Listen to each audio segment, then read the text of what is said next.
नमस्कार भाऊ, नमस्कार. काय झालं, पाठवलं नाही ना? मी त्या दिवशीच तुमचा फोन आला ना, त्या दिवशीच मी माणसाजवळ दिले आणि तो एकदा घरी पण येऊन गेला दुसऱ्या दिवशी. नाही, घरी कशाला पाठवलं? इकडे ऑफिसमध्ये पाठवायचं असतं. नाही, ऑफिसमध्ये आला आणि घरी आला, म्हणजे दोन्ही ठिकाणी तुम्ही नव्हते. आता त्याच्यात जवळ पडले आहे पैसे त्या दिवसापासून. फोन नाही केला ना, फोन करायला पाहिजे ना. मी कुठं जागेवर राहतो का?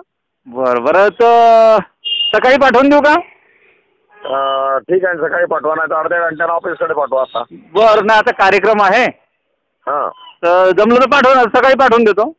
त्याच्यात जवळ त्या दिवसापासून असं पडले देतो. किती दिले आहे? 1000 दिले. नाही नाही, नका पाठवू, नका पाठवू. हा? 1000 नाही घ्या, 1000 नाही घ्यायची, 1000 नाही घ्या. नंतर दुसऱ्या याच्यात पाहू ना कधी. आता वेगळी अडचण आहे. नका नका नका पाठवू. ते तुम्ही ठेवून घ्या 1000 रुपये. ते 1000 रुपये काय चिल्लर काम नाही आपलं. ठीक आहे, थोडे जास्त पाठवून देईल. ठीक आहे. नाही नाही, नका पाठवू, पैसे नका पाठवू. थोडे जास्त पाठवून देईल ना. नाही, नका पाठवू पैसे. पाठवायचे असेल तर 5000 तरी पाठवा. काय अडचण आहे थोडी, सांभाळून घ्या. पण आता तुम्हाला कधी काय बोललो का आम्ही? नाही, बरोबर आहे. एखाद वेळा तुम्हाला वर्षातून एखाद वेळा राहिला तर आपण फोन करतो. त्याच्यात तुम्ही 1000 रुपये पाठवतो. काय आता त्याच्यात तुम्हाला समजायला पाहिजे.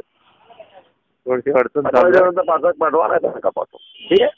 बरं, काही कमी करून पाठवा. काही नाराजी नाही, काही नाराजी नाही. ठीक ठीक आहे. किसका स्टेटमेंट लिया रे?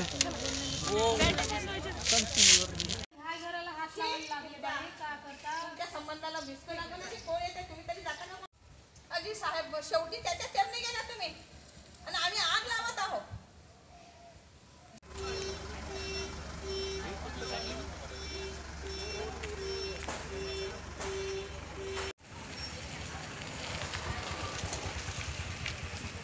माझं नाव घेऊन मी माणिक लोणकर, पंचवटी लॉनचे ओनर. काय झालं? हां, ते यांनी मला नोव्हेंबरमध्ये एक नोटीस दिली होती की तुमचं बांधकाम अतिरिक्त बांधकाम आहे तुम्ही, ते तुम्ही काढून टाकावं म्हणून. त्याच्यावर मी त्यांना उत्तर दिलं होतं, पण त्याचं त्यांनी दखल घेतली नाही आणि अचानक आज येऊन त्यांनी हे सगळं पाळपूळ केलं. या वार्डाचे नगरसेवक आहे सुरेश पचारे, हे नेहमी इथे येऊन पैसे मागतात. त्याची सीडी पण मी कमिशनरला दिली आहे पैसे मागण्याची. तर त्याला पैसे मिळत नाही म्हणून त्यांनी सगळा उपद्व्याप केला आहे सगळ्यात. आणि सगळे लोकांचे रोडवर बांधकाम आहे त्याचे नाही दिसले, फक्त लॉनवाल्यातच दिसलं त्यांना. आता तुमचं म्हणणं काय? तर यांनी मला नगरपरिषदेत माझं नुकसान झालं मला न कळवता, मला एक इंटिमेशन तर द्यायची होती. तोडायच्या दिवशी एक इंटिमेशन दिली असती, माझं सामान वगैरे मी बाहेर काढलं असतं. ते सगळं सामानासहित म्हणजे कारसहित नुकसान केलं, कारचं पण नुकसान केलं त्यांनी. कार तर माझं अतिक्रमण नव्हतं ना. आणि डीजेचा एवढा मोठ्या आवाजामध्ये डीजे लागतो का या सर्व नागरिकांना त्याच्यामुळे त्रास आहे. आणि रस्ता तर पूर्ण जाम असतो.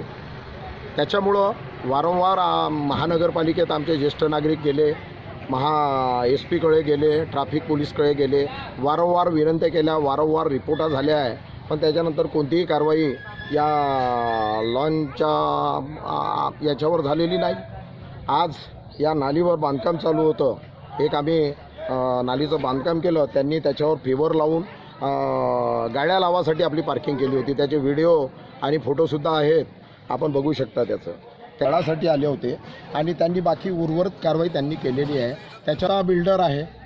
मी स्वतः एक मोठा व्यवसायी आहे. मी याला अशासारखे 2-4 माणसं ठेवतो. मी याच्यासारखे 2-4 माणसं नोकरीवर ठेवतो. मी याला का पैसे मागणार आहे? हां, आणि आरोप करणं कोणावरही सोपं आहे.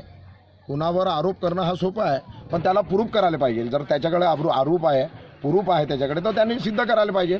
पोलीस आहे आपल्याकडे पुन्हा CID आहे. जिथे जायचं आहे त्यांनी जावं आणि सावकाश त्यांनी माझी चौकशी लावावी. माझा नगरसेवकाचा पदही जाऊ शकते, पण कुणावर आरोप करणं आता त्यांनीच चुकी केली. इथे जेवढ्या 2 लाईनमध्ये घरं आहेत तेवढ्या लोकांवर त्यांनी कोर्टाच्या मार्फतीनं केसेस केलेले आहे. आयतुलवारचा घर आहे, त्याचा घरासमोरचा स्लॅब पाडा म्हणून त्यांना तक्रारी केलेल्या आहे. गोरेच्या घरावर स्लॅब पाडा म्हणून तक्रारी केल्या आहे. मोरेच्या घरावर इकडे जवळपास अर्धे नागरिक आहेत, त्यांचे तक्रारी केलेले आहे. इथं सर्वाला कोणी त्याच्या विरोधात बोलला त्याला तो नोटीस देते, सीधा कोर्टाचा नोटीस देते. साधारण नागरिक आहे, आमच्या वार्डात राहणारे सर्व कर्मचारी आहे, हे भिवून आहे बिचारे.